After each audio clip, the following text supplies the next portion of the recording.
sounds like you are for leaving some sort of troop presence in Afghanistan if you were in charge.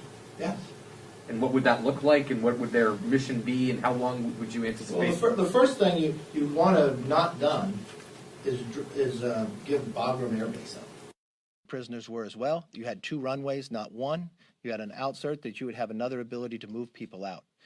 For the last year, we had a small number of troops, less than that we have today there, and you didn't for 18 months have 1 casualty. You had those who were Christians, those who had helped us in Afghanistan, not being beaten or beheaded. You have comedians not being killed at that time too. You actually had some peace in the country. I think that was working. For the president, and this is why we should have hearings on this. What information was given? Who knew what, when? And for the president to stand just approximately a month beforehand and tell us it would not fall, that it's this 300,000 strong military, but to criticize those in the Afghan who've lost thousands in the military fighting with us, to pull out the air cover, I think those are the things we should have some hearings about to get to the answer that we never make this type of mistake again. Was President Trump wrong to agree to withdraw troops?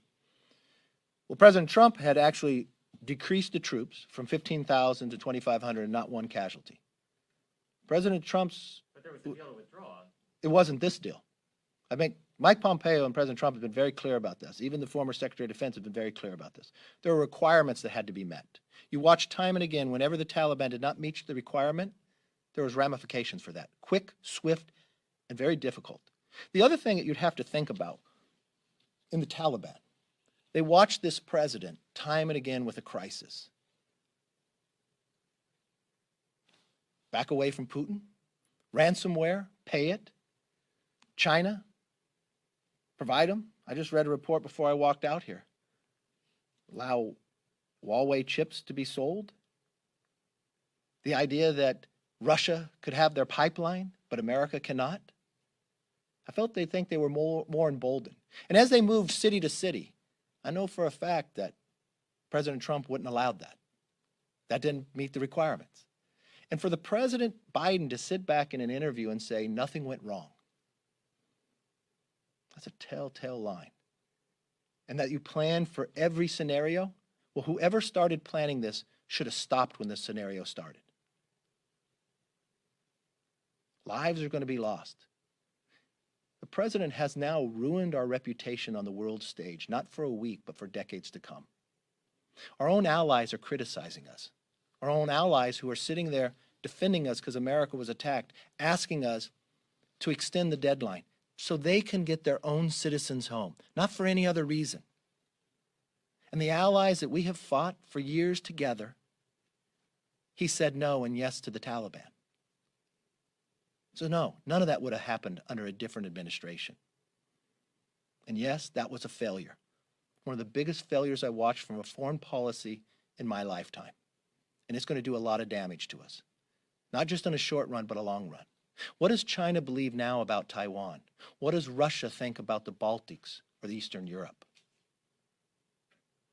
And not only when you talk, Jake, about the base, think of the location of where it is. The president talks about looking over, having eyes ahead of time. That base proximity to Russia, to China, to Pakistan. The idea of terrorists coming again from Afghanistan. You now, when you move people out, you don't have the intel. But the administration says that it's they don't have a capacity problem, and Bagram is 2.5 hours from Kabul, and they say, in their estimation, there's very little strategic value in getting people out to keeping it open. They say that's their estimation. They say most of the people they're trying to evacuate are in Kabul. They also said the Afghan government. But on that point, though, they've also said you could get to the airport. Fine, they've been wrong on some things. They've been right on some things. But no, they have not been right at all. And think about Bagram. You have 2 runways. You have 1 runway. Do you think every single American is sitting in Kabul? Bagram is not that far from Kabul.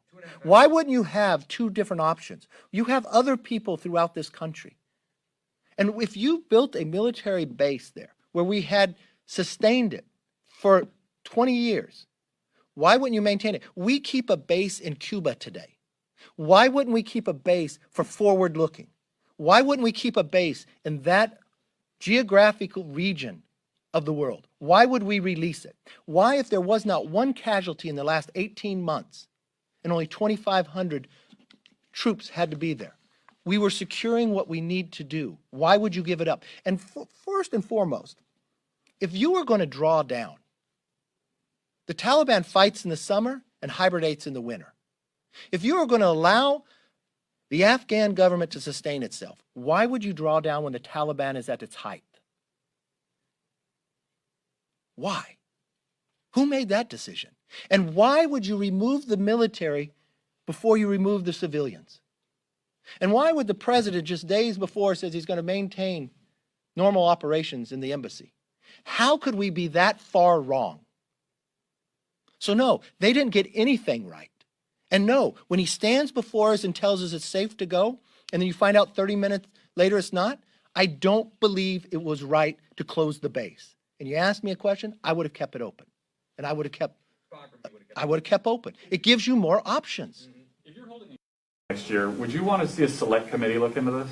Look, we Just do it all in one? No, we have a tremendous benefit here, not just on a Republican side, but a Democrat side too, of a number of members who served in the military from all aspects. I mean, if you just listen to the newest member of Congress, Jake Elsley, this guy flew F-18s. He didn't just fly F-18s, and you know who his wingman was? Mike Garcia off the aircraft carrier. But he also went into Afghanistan as a targeting person. He did it with Morgan Luttrell, who happens to be running for Congress. Twin brother of Mark Luttrell, who Morgan was a Navy SEAL. Normally, you only go for about 3 days. They got stuck there for 30 days, ran out of food in 6. These are people that have been there. You have Navy SEALs. You have from Brian Mass, who lost his legs, to Dan Crenshaw. You have Crow on the other side of the aisle. We have people who have such expertise, who are on the ground and knowing. I would take it through all committees, from Armed Services to Foreign Affairs to Intel, and I would change Intel Committee back to the purpose of what their responsibility was. They have a responsibility of overseeing the agencies. But what did they do? They turned it to look within.